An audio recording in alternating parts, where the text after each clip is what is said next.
No poder do Espírito. Sermão 8. A lei em Cristo. Relação entre a lei e o Evangelho. The Bible Echo, 20 e 27 de abril, 4, 11, 18 e 25 de março. 1º de junho de 1896. Pregado em 1895, sem data. Tudo aquilo que o homem perdeu com o pecado foi restaurado mediante a redenção que há em Cristo Jesus. Para isto se manifestou o Filho de Deus, para destruir as obras do diabo. Tudo isso é realizado em nosso favor, não por obras de justiça praticadas por nós, mas segundo sua misericórdia, ele nos salvou mediante o lavar regenerador e renovador do Espírito Santo, que ele derramou sobre nós ricamente por meio de Jesus Cristo, nosso Salvador. Contudo, Deus não torna seu plano de salvação efetivo sem a cooperação do indivíduo. Deus honrou ao homem a conceder-lhe o poder do raciocínio e o livre-arbítrio. Apesar de o homem não poder salvar-se por si só, não é plano de Deus salvá-lo sem o seu consentimento. Ele diz: "Vinde, pois, e arrazoemos, diz o Senhor. Ainda que os vossos pecados sejam como a escarlata, eles se tornarão brancos como a neve. Ainda que sejam vermelhos como o carmesim, se tornarão como a lã. Aquele que tem sede, venha, e quem quiser receba de graça a água da vida. No princípio criou Deus, pois, o homem à sua imagem. A imagem de Deus o criou. Essa imagem, contudo, foi desfigurada e quase destruída pelo pecado. Mas porque Deus amou ao mundo de tal maneira que deu seu Filho unigênito, para que todo aquele que nele crê não pereça, mas tenha a vida eterna. Assim, por meio de Cristo, que é a imagem do Deus invisível, o homem pode ser criado em Cristo Jesus para boas obras, e restaurado à imagem de Deus, sendo conforme a imagem de seu Filho. As maravilhosas provisões da graça de Deus, pelas quais ele é justo e o justificador daquele que tem fé em Jesus, visam a nada menos do que isto, que assim como trouxemos a imagem do que é terreno, devemos trazer também a imagem do celestial. O instrumento empregado por Deus para levar a efeito esse alvo chamado o Evangelho, que é descrito como o poder de Deus para a salvação de todo aquele que crê. Trata-se do Evangelho da vossa salvação, o Evangelho da graça, o Evangelho da paz, o mesmo Evangelho que anunciou primeiro a Abraão e depois aos filhos de Israel, porque também a nós foi pregado o Evangelho assim como a eles. Este Evangelho de Cristo é o poder de Deus para salvar os crentes, pois a justiça de Deus se revela no Evangelho. A justiça de Deus é revelada no Evangelho. É por essa razão que o Evangelho é o poder de Deus para a salvação. A salvação do pecado e a restauração para uma vida de justiça, é disso que precisamos. Essa experiência nos é fornecida pela encarnação, morte e ressurreição de Cristo, que se tornou em semelhança de homens e foi entregue por causa das nossas transgressões e ressuscitou por causa da nossa justificação. Esse é o Evangelho. Paulo diz ainda: "Também vos notifico, irmãos, o Evangelho, pelo qual também sois salvos, porque primeiramente vos entreguei o que também recebi, que Cristo morreu por nossos pecados, segundo as Escrituras, e que foi sepultado e que ressuscitou ao terceiro dia, segundo as Escrituras." A eficácia do Evangelho também é vista nestas palavras: "Porque Cristo enviou-me não para batizar, mas para evangelizar, não em sabedoria de palavras, para que a cruz de Cristo não se faça vã. Porque a palavra da cruz é loucura para os que perecem, mas para nós que somos salvos é o poder de Deus." O Evangelho é o poder de Deus para todo aquele que crê. Para aqueles que são salvos, o poder de Deus é um discurso que fala da cruz, porque a cruz de Cristo, o Salvador crucificado morrendo pelo pecado, é o pensamento central do Evangelho. Assim lemos novamente: "Mas nós pregamos a Cristo crucificado, escândalo para os judeus, loucura para os gentios, mas para os que foram chamados, tanto judeus como gregos, pregamos a Cristo, poder de Deus e sabedoria de Deus. Vemos nessas passagens que a eficácia do Evangelho, seu poder para a salvação, se encontra no fato de que o Evangelho é a mensagem de júbilo da parte de Deus com respeito a seu Filho, Jesus Cristo nosso Senhor, que é chamado de Senhor, justiça nossa. Assim, parece que o Evangelho de Deus se torna o poder de Deus para a salvação por causa da justiça que é revelada nele, e também porque esta justiça se encontra apenas em Cristo e nunca se separa dele. Conforme o apóstolo Paulo, nessa verdade se encontra a esperança do Evangelho, isto é, Cristo em vós, a esperança da glória, o qual nós anunciamos, advertindo a todo o homem e ensinando a todo o homem em toda a sabedoria, a fim de que apresentemos todo o homem perfeito em Cristo, e estáis perfeitos nele. Ideias erradas sobre nossa relação para com o plano da salvação surgiram pela falta de compreensão da plenitude do caráter de Deus. Embora seja verdade que ele tem prazer na misericórdia e agrada-se dos que esperam a sua misericórdia, também é verdade que ele é tão puro de olhos que não pode ver o mal, e que ele executará o juízo e a justiça na terra. Deus exige que seu próprio caráter, como revelado em Cristo, seja o padrão de caráter para seus filhos. Sede vós perfeitos, como perfeito é o vosso Pai celeste. Segundo é santo aquele que vos chamou, tornai-vos santos também vós mesmos em todo o vosso procedimento. Além disso, abundante provisão foi feita em Cristo para que as expectativas de Deus para o homem fossem inteiramente satisfeitas. Paulo reconhece isso ao afirmar que o Deus e Pai de nosso Senhor Jesus Cristo nos abençoou com todas as bênçãos espirituais nos lugares celestiais em Cristo e nos elegeu nele, para que fôssemos santos e irrepreensíveis diante dele em amor e nos fez agradáveis a si no amado. Mas tudo isso é para um propósito definido, ou seja, para que nós, libertados do pecado e feitos servos de Deus, pudéssemos ser achados justos diante de Deus, vivendo irrepreensivelmente em todos os preceitos e mandamentos do Senhor. Mateus confirma esse propósito, afirmando a respeito da obra de Cristo: e lhe porás o nome de Jesus, porque ele salvará o seu povo dos pecados deles. Não existe provisão feita para salvar o povo nos pecados deles.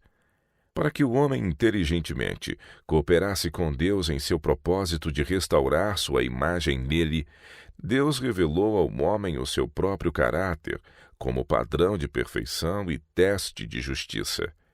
Visto que Deus deseja renovar sua semelhança em nós, sabemos o que ele é através do que ele pede de nós. A santidade, a justiça, a bondade de Deus são estabelecidas em sua lei, que é declarada ser santa, justa e boa. A perfeição que ele requer de nós será revelada em uma vida que esteja em harmonia com a boa, agradável e perfeita vontade de Deus. Visto que o homem não é justificado pelas obras da lei, mas pela fé de Jesus Cristo, e porque não estamos debaixo da lei e sim da graça, alguns têm caído no erro de supor que os cristãos nada têm que ver com a lei de Deus. E por isso é de grande valor dedicarmos um tempo para considerar os propósitos para os quais a lei nos foi dada e a relação entre a lei e o Evangelho.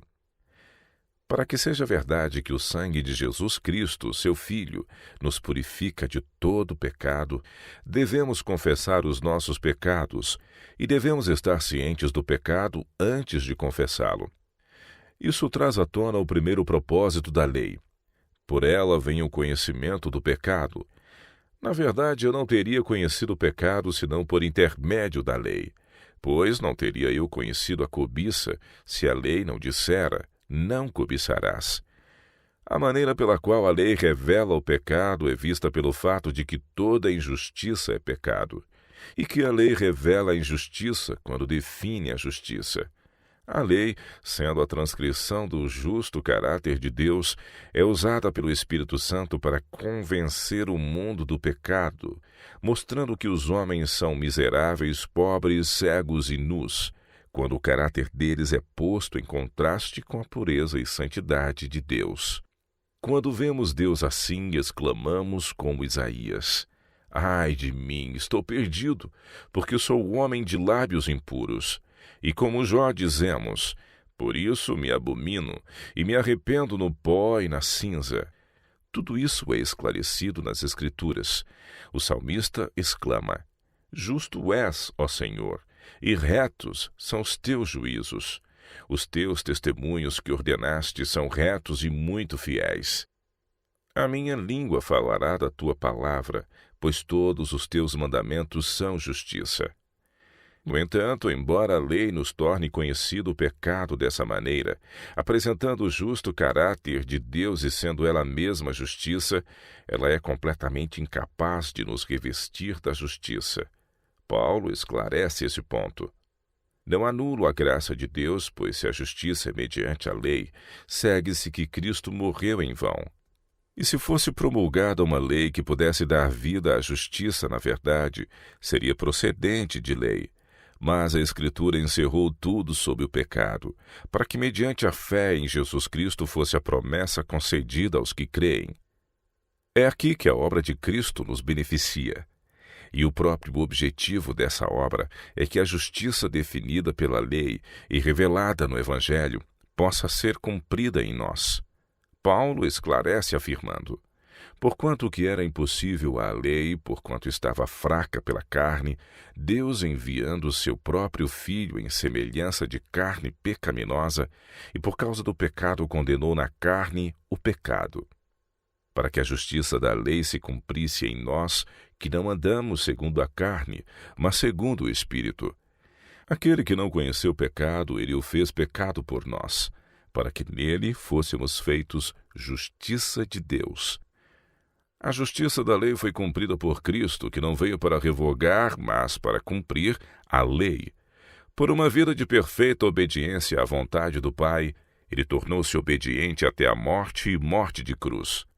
Mediante essa obra, Cristo para nós foi feito por Deus sabedoria, e justiça, e santificação e redenção. Paulo sintetiza: Porque como pela desobediência de um só homem, muitos se tornaram pecadores, assim também por meio da obediência de um só, muitos se tornaram justos. Sobreveio a lei para que avultasse a ofensa, mas onde abundou o pecado, superabundou a graça, a fim de que, como o pecado reinou pela morte, assim também reinasse a graça pela justiça para a vida eterna, mediante Jesus Cristo, nosso Senhor. A obra realizada por Cristo em favor do homem vai além do pagamento pela penalidade de uma lei quebrada. Inclui a harmonização do homem com a lei. Paulo escreveu a Tito: Cristo Jesus a si mesmo se deu por nós, a fim de remirmos de toda a iniquidade e purificar para si mesmo um povo exclusivamente seu, zeloso de boas obras. Por essa razão tornou-se necessário que a justiça não fosse apenas imputada a nós, mas também comunicada, e que Cristo não apenas vivesse por nós, mas que também vivesse em nós. Era necessário não apenas que fôssemos justificados pela fé, mas que também fôssemos santificados pela fé. Assim o Verbo se fez carne e habitou entre nós, cheio de graça e de verdade, e vimos a sua glória. Seu caráter, glória, o caráter, como do unigênito do Pai. Os anjos foram usados para transmitir mensagens da parte de Deus e realizaram importantes obras para Deus. Contudo, apenas o Filho de Deus poderia revelar a justiça de Deus, uma vez que Ele é Deus. Em sua vida entre os homens, Cristo tornou-se a justiça conforme definida na lei. A lei foi dada por intermédio de Moisés. A graça e a verdade, a graça e a realidade vieram por meio de Jesus Cristo. Na lei, considerada meramente como um código, temos apenas a forma da verdade. Cristo, porém, é a própria verdade. Paulo esclarece esse ponto.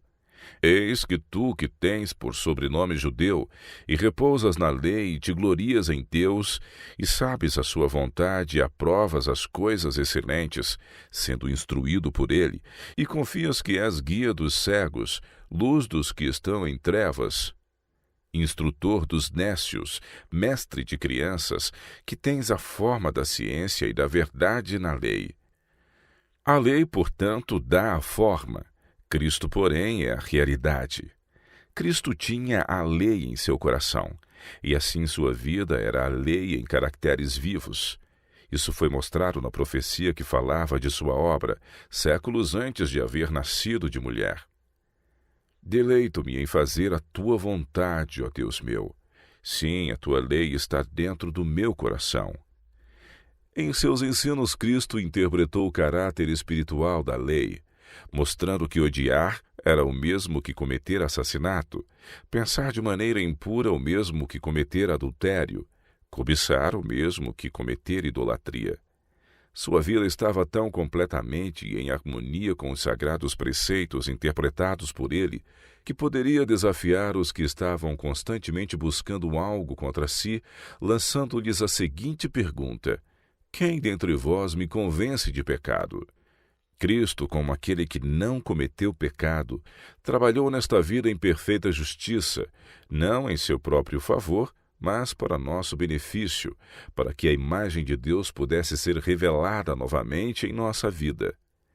A lei estava dentro do coração de Cristo, e ele veio a fazer a vontade de Deus, a fim de que a mesma lei pudesse ser escrita em nossos corações e fôssemos restaurados à bênção de fazer a vontade de Deus, para que a forma se tornasse a realidade em nós.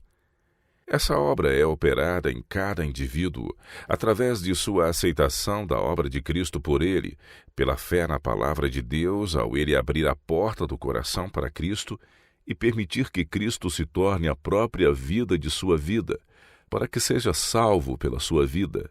Isso é justiça pela fé.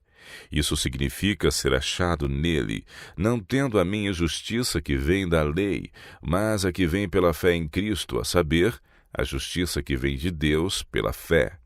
Assim, vemos que a lei nos traz primeiramente o conhecimento do pecado. Estabelece um perfeito patamar de justiça, definindo assim a justiça requerida. Contudo, isso não pode nos conferir tal justiça. A lei não torna o homem pecador, ela simplesmente revela o fato de que ele é um pecador. Não pode dar a justiça, simplesmente mostra a necessidade dela. Mas Deus, que requer a justiça da lei em nosso caráter, fez provisões para que essa justiça nos seja trazida em Cristo, que é o centro do Evangelho. O padrão de caráter definido pela lei nos é apresentado em Cristo no Evangelho. Assim lemos: mas agora a justiça de Deus sem a lei é manifesta, testemunhada pela lei e pelos profetas, isto é, a justiça de Deus que é pela fé de Jesus Cristo para todos e sobre todos os que creem, pois não há distinção.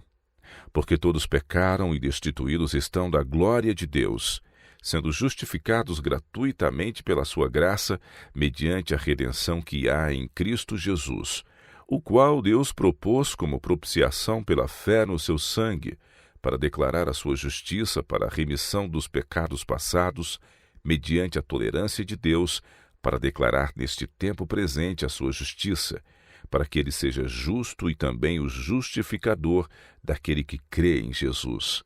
O pecado é revelado pela lei, a justiça é revelada no Evangelho.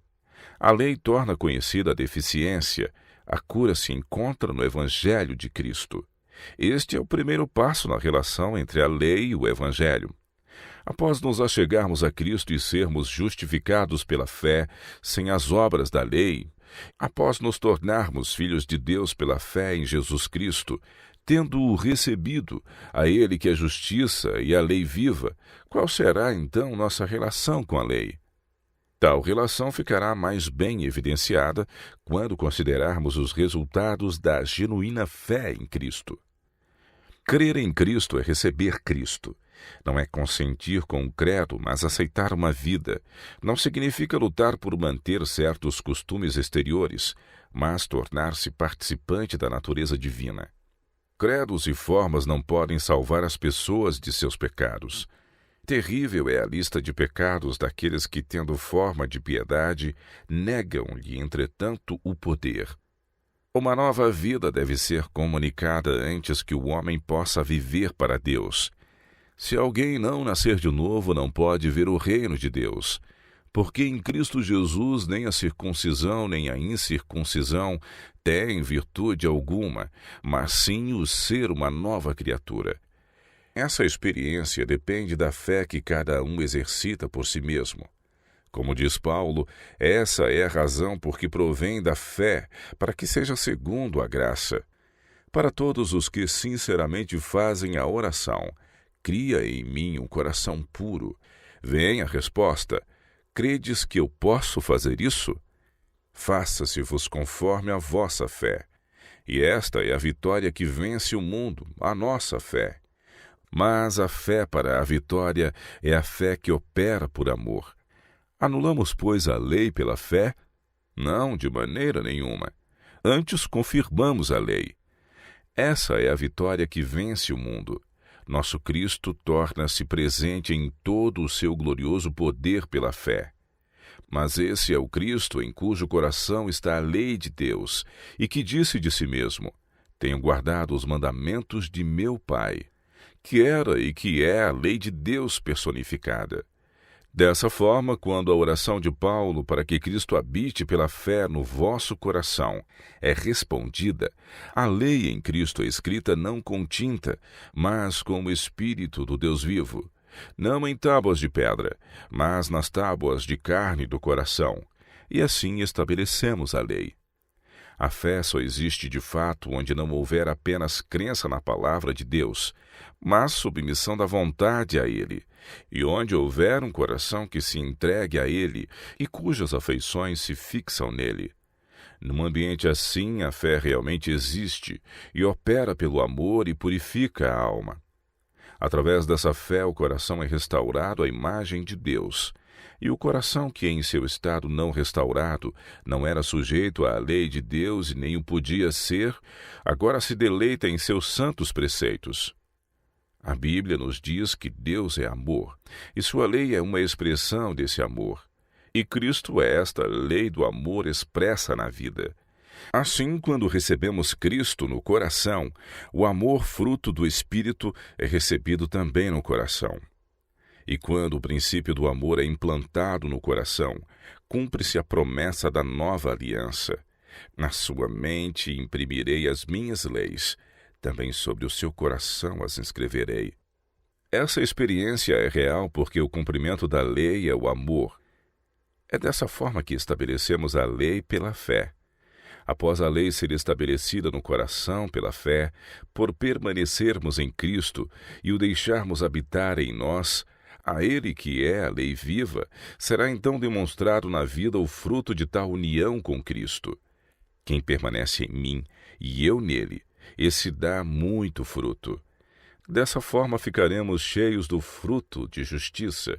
Agora a lei que revelava o pecado, mas não podia conferir justiça, testemunha do caráter da justiça que recebemos pela fé em Cristo. Mas agora a justiça de Deus sem a lei é manifesta, testemunhada pela lei e pelos profetas. A lei revela o pecado ao definir o que é justiça e nos mostrar o caráter de Deus. O Evangelho revela a justiça, visto que a justiça de Deus se revela no Evangelho. Nós recebemos essa justiça como o dom gratuito de Deus quando recebemos Jesus Cristo. A lei não pode nos dar aquilo de que precisamos. Ela nos leva a Cristo e ali recebemos o que ela exige, mas não pode dar. Então voltamos à mesma lei e ela dá testemunho do fato de que a justiça que recebemos em Cristo Jesus é a mesma justiça que ela exige, mas não pode comunicar. Esse era o plano de Deus para que os que crescem em Cristo pudessem alcançar a justiça.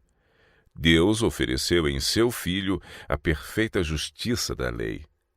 Em todos os que abrirem o coração completamente para receber a Cristo, a própria vida de Deus, seu amor fará morada neles e os transformará à sua própria imagem.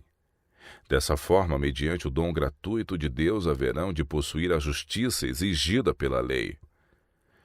As palavras abolir, tirar, destruir e mudar têm estado tão persistentemente conectadas com a lei da parte de alguns pregadores populares que chega a existir na mente de muitas pessoas a convicção honesta de que Cristo efetivamente fez tudo isso para com a lei.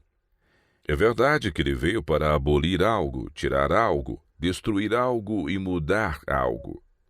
Porém, é importante saber exatamente o que foi que ele aboliu, e o que ele tirou, e o que ele destruiu, e o que ele pretendeu mudar com sua obra em favor do homem. Esses questionamentos podem ser facilmente esclarecidos pelas Escrituras. O que foi abolido? Está escrito que nosso Salvador Jesus Cristo destruiu a morte e trouxe à luz a vida e a imortalidade, mediante o Evangelho. Morte é o resultado do pecado, e o pecado, uma vez consumado, gera a morte. Mas pecado é a transgressão da lei. Cristo, portanto, veio para abolir o estado resultante de estar em desarmonia com a lei. Isso ele fez não abolindo a lei, mas trazendo-nos a harmonia com a lei. O que foi tirado? Lemos que Cristo se manifestou para tirar os nossos pecados.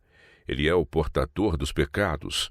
Pedro nos informa que Cristo carregou em seu corpo sobre o madeiro os nossos pecados, para que nós, mortos para os pecados, vivamos para a justiça. Pecado é ilegalidade, anomia no grego. E Cristo se manifestou para tirar não a lei, mas a ilegalidade. O que ele veio destruir. A atitude de Cristo para com a lei é demonstrada na seguinte profecia de Isaías: Ele irá engrandecer a lei e fazê-la gloriosa.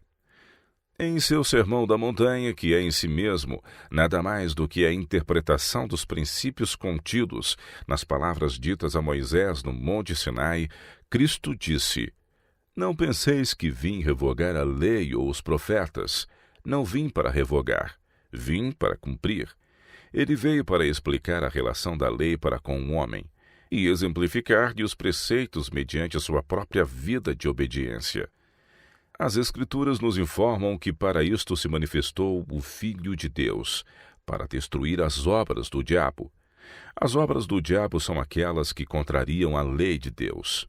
O diabo peca desde o princípio, e em todos os casos pecado é a transgressão da lei. Além disso, Cristo veio para destruir o próprio diabo. Satanás introduziu neste mundo a rebelião contra Deus e sua lei. Nesse contexto, a missão de Cristo, bem como sua obra, consistiu em dar um basta à rebelião e um fim ao seu instigador. A fim de fazer isso, ele tomou nossa carne, para que por sua morte destruísse aquele que tem o poder da morte, a saber, o diabo. O que ele veio mudar? É um bendito conforto sabermos que uma mudança foi operada por Cristo ao dar-se a si mesmo pelo homem. Certamente houve a necessidade de que ocorresse uma mudança. Os homens estavam longe da justiça, alheios à vida de Deus por causa da ignorância em que vivem, pela dureza do seu coração. Mas Deus, sendo rico em misericórdia, nos deu vida juntamente com Cristo.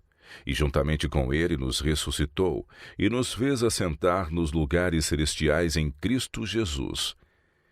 E assim todos nós somos transformados, de glória em glória, na sua própria imagem. Contudo, mais do que apenas uma mudança de caráter nos foi provida. As Escrituras nos apresentam a promessa de restauração final. Pois a nossa pátria está nos céus, de onde também aguardamos o Salvador, o Senhor Jesus Cristo, o qual transformará o nosso corpo de humilhação para ser igual ao corpo da sua glória. Nem todos dormiremos, mas transformados seremos todos, num momento, num abrir e fechar de olhos ao ressoar da última trombeta. Gloriosa mudança, um caráter renovado e um corpo renovado. Essa é a plenitude da salvação que nos é dada em Cristo Jesus. Torna-se evidente com base no ensinamento das Escrituras que Cristo veio para abolir, não a lei, mas a morte. Ele veio para lançar fora não a lei, mas os nossos pecados. Ele veio destruir não a lei, mas o diabo e suas obras. Veio para mudar não a lei, mas a nós. Ele fez tudo isso pelo sacrifício de si mesmo. E se a lei pudesse ser mudada ou abolida, Cristo não precisaria ter morrido. O pecado é transitório, a lei é eterna. De diferentes maneiras, Deus nos ensina que o pecado é transitório, enquanto a lei é eterna. Certa ocasião, quando Jesus estava ensinando, os escribas e fariseus trouxeram à sua presença uma mulher surpreendida em adultério e perguntou-lhe o que deveria ser feito nesse caso. Eles não perguntaram porque desejavam ser instruídos, mas tentando-o para terem do que o acusar. Após os algozes da mulher terem feito sua acusação, Jesus, inclinando-se, escrevia na terra com o dedo. Apesar de ter feito isso sem aparente propósito, Jesus estava traçando na areia em caracteres legíveis os pecados particulares dos quais eram culpados os acusadores da mulher. Jesus, portanto, escreveu o registro de pecados sobre a areia. Quão facilmente tal registro poderia ser apagado? Um sopro de vento ou uma borrifada de água e já não mais existiria. Mas Deus escreveu sua lei com o próprio dedo, sobre as tábuas de pedra, um imutável e imperecível registro de seu próprio caráter. Esta mesma lei ele a escreve no coração do crente, para permanecer ali por toda a eternidade, pois aquele que faz a vontade de Deus permanece eternamente. O pecado e a morte, resultantes do pecado, são aniquilados, pois o sangue de Jesus Cristo, seu Filho, nos purifica de todo o pecado, e tragada será a morte pela vitória. A Bíblia diz ainda: todos os teus mandamentos são justiça, a tua justiça é justiça eterna. Ouve-me, vós que conheceis a justiça, vós, povo em cujo coração está a minha lei. Minha salvação durará para sempre, e a minha justiça não será anulada. Jesus Cristo ontem e hoje é o mesmo e o será para sempre. A própria acusação feita contra Deus por Satanás foi a de que seu plano de governo era defeituoso e sua lei imperfeita. Na verdade, toda a controvérsia entre Cristo e Satanás tem sido conduzida tendo como pano de fundo o seguinte aspecto: será o governo de Deus reconhecido e sua lei respeitada nesse mundo? Ou irá a rebelião vencer e o reino de Satanás ser estabelecido aqui? Não está claro, portanto, que todo aquele que hoje toma a posição de que a lei de Deus foi mudada ou abolida está, na verdade, pondo-se ao lado do Deus deste século e opondo-se ao Deus e Pai de nosso Senhor Jesus Cristo. Deus, porém, mostrará para a satisfação do universo, após ter desmascarado toda a obra de Satanás, que sua lei é perfeita e seu governo é justo. Quem te não temerá, ó Senhor, e não magnificará o teu nome? Porque só tu és santo, por isso todas as nações virão e se prostrarão diante de ti, porque os teus juízos são manifestos. Um padrão necessário. Se aceitarmos a alegação de que a lei de Deus foi mudada ou abolida, chegaremos à conclusão de que não há mais qualquer padrão que teste o caráter da justiça que os homens pretendem ter recebido pela fé. Cada um, então, estará em plena liberdade para estabelecer seu próprio padrão, a fim de satisfazer suas próprias inclinações. Um ensinamento dessa natureza está atualmente produzindo seu legítimo fruto neste mundo. A santa lei de Deus não é mais conclamada às consciências dos homens para convencê-los do pecado como foi nos dias passados. Por essa razão, a necessidade de um Salvador não é sentida no mesmo grau. Sem um padrão para testar a professa justiça dos homens, a contrafação passa por genuína e a religião verdadeira e reprovada. É universalmente reconhecido que há uma extrema necessidade de se ter um padrão para todas as transações entre os homens. É por essa razão que temos, por exemplo, padrões de peso e medida. Sem esses e outros padrões, haveria a mais terrível confusão no mundo dos negócios. Além disso, esses padrões não podem ser variáveis. Um padrão variável simplesmente não é padrão. Porventura é o homem mais sábio que Deus? Disse acertadamente uma escritora cristã: fossem os homens livres para se apartar das reivindicações do Senhor e estabelecer uma norma de dever para si mesmos, e haveria uma variação de normas para se adaptarem aos vários espíritos, e o governo seria tirado das mãos de Deus. A vontade do homem se tornaria suprema, e o alto e santo querer de Deus, seu desígnio de amor para com suas criaturas, seria desonrado, desrespeitado. Função da lei. A função da lei de tornar o pecado conhecido e testemunhar da justiça recebida por meio da fé em Cristo pode ser ilustrada pela maneira como se usa um espelho. Quando o homem se olha no espelho, pode descobrir que sua face está manchada com sujeira. O espelho não colocou a sujeira lá e nem pode tirá-la dali. Ele simplesmente revela sua presença. Os outros meios devem ser utilizados para remover a mancha. Quando isso é feito, o mesmo espelho é usado para testificar de que a face está limpa. Mas suponha que o homem quebre ou jogue fora o espelho, pelo fato de ter o mesmo mostrado que sua face está manchada. E agora, não plenamente satisfeito com isso, tente ele fazer a limpeza por si só. Pergunto: o que irá agora indicar sua satisfação pelo êxito de seus esforços? Ele pode se sentir melhor pelo fato de ter feito algum esforço para se limpar, porém pode ter feito somente um serviço incompleto ou até piorado as coisas. Da mesma forma, estamos manchados pelo pecado. A lei revela esse fato, contudo, ela não pode nos limpar. Existe, porém, uma fonte aberta para a casa de Davi e para os habitantes de Jerusalém para remover o pecado e a impureza. Nessa fonte podemos nos lavar e ficar limpos.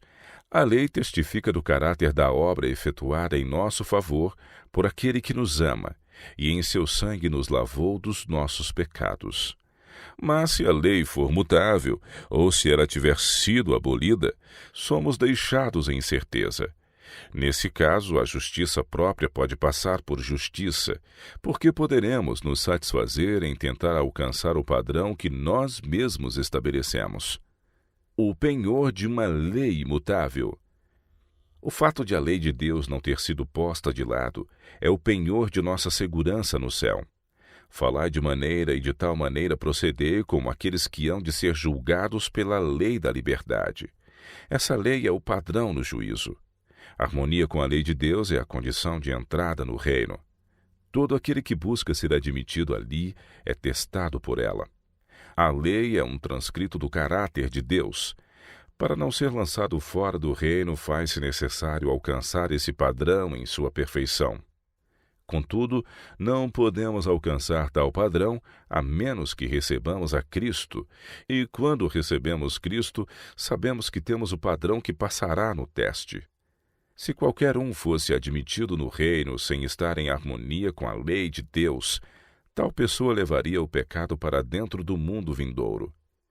O próprio fato de que a lei de Deus não pode ser mudada e nem abolida é nossa segurança no reino eterno, a garantia de que não se levantará por duas vezes a angústia.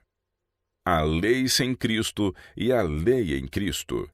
Observem a diferença entre a lei de Deus como um código rígido e a mesma lei vinda a nós em Cristo. Uma ordem que sem Cristo é uma regra rígida, em Cristo se torna uma promessa viva.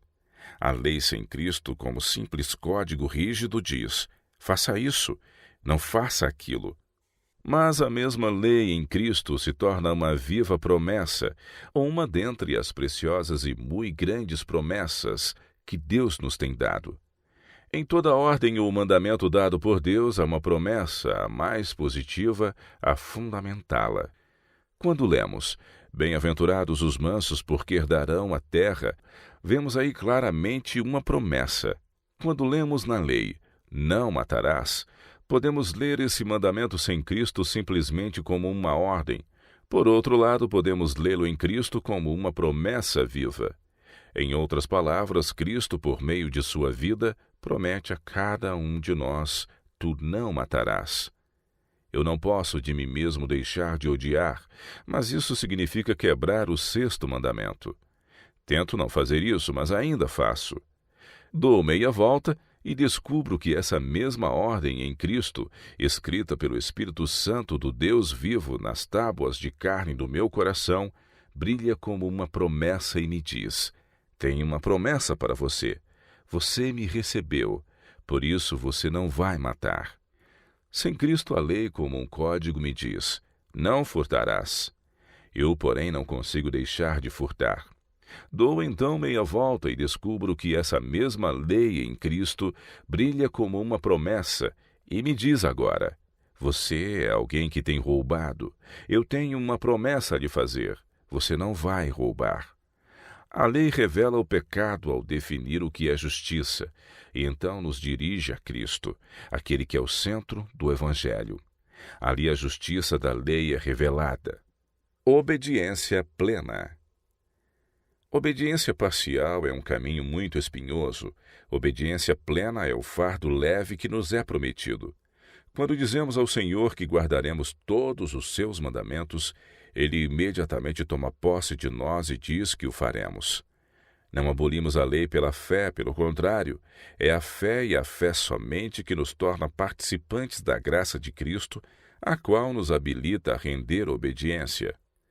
Tal obediência, porém, não é alcançada mediante a ordem "você deve obedecer" dada ao crente, mas sim pelo abundante derramamento em seu coração do amor de Deus.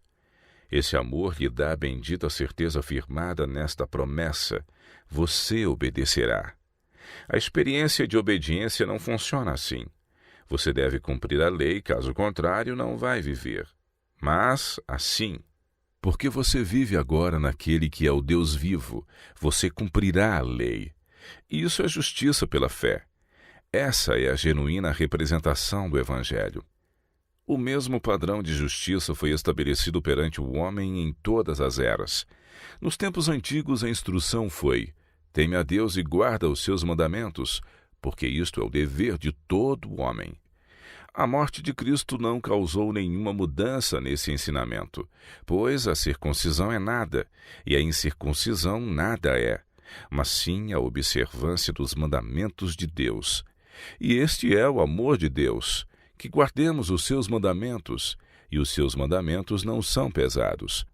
Além disso, a provisão para que alcancemos esse padrão de justiça também tem sido a mesma em todas as épocas. O Senhor disse dos antigos através do profeta: dar-vos-ei coração novo, e porei dentro de vós espírito novo. Tirarei de vós o coração de pedra, e vos darei um coração de carne. Porei dentro de vós o meu espírito, e farei que andeis nos meus estatutos, guardeis os meus juízos e os observeis.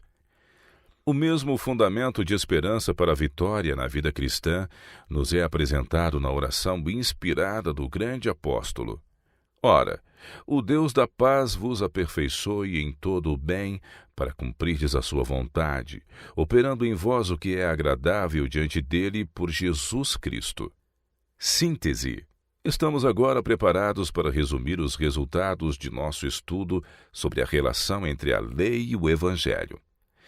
Descobrimos que a lei revela o pecado, ao definir o padrão da justiça, e que a justiça requerida pela lei é revelada no Evangelho.